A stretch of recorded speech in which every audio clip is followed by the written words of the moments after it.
You write in the book about another home that you guys share, of course, and where you spent half your childhood, which is Mar-a-Lago, and the infamous raid that was pursued by the FBI on your family's most intimate spaces, your little brother Barron's room.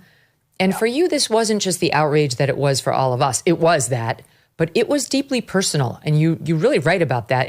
Think about it. I mean, the average American, like, you have to think of the FBI with whom you write. Like, your normal approach was very positive toward law enforcement.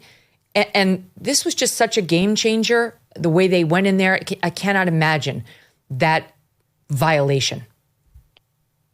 Yeah, I spent a lot of time talking about that in the book because, I mean, if there's ever a siege, I mean, that was a literal siege of our home, right? And that was deeply personal to me. I mean, I grew up there, but I get a call from one of the people that run the property. Obviously, I run every Trump property, right? I run the Trump organization, and they called me up. They go, boss, there's 30 FBI agents here with a search warrant. I go, a search warrant? Why would the FBI be here with a search warrant? And by the way, why am I not hearing about this from Secret Service, who I have around me, right? It didn't make any sense. And I go, and they literally told me they're coming in the gate. They have a search warrant. They said, can you ask them to wait 1 minute? We have a lawyer that lives down the street. I'll get them over there. We'll figure out exactly what's going on.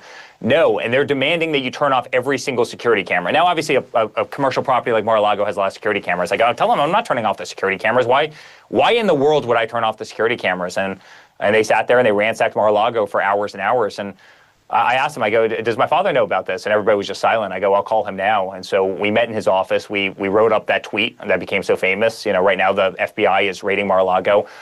The FBI went absolutely nuts when that tweet went out. They go, how dare you? How dare you leak this to the media? I mean, effectively, the message was, how dare you beat us at our own game, which is, and instantly it turned. We're here to embarrass you.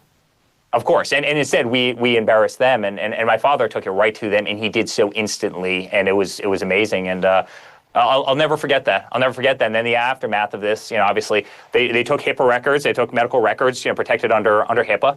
They took my father's all of his attorney-client stuff, right? So every legal document that he had with attorneys, right? So they violated, that really pissed off the judge, by the way, as you can probably imagine. They took his passports, they went through Melania's closet, they went through Barron's room. I mean, they were unrelenting. And then in the aftermath, we find out that Jack Smith was planting classified folders, on the carpet. You remember those perfectly orchestrated photo shoots where everything's fanned out? Like my father just leaves classified folders just perfectly fanned out on a beautiful carpet in the middle of his office. Like my father's a little bit more anal retentive than that, right? That's not really his style. And and yet, they admit later on that they planted those folders and conveniently took these photo shoots. And this was the siege. I mean, they wanted to do anything they could to indict him, to imprison him, to bankrupt him, to silence him.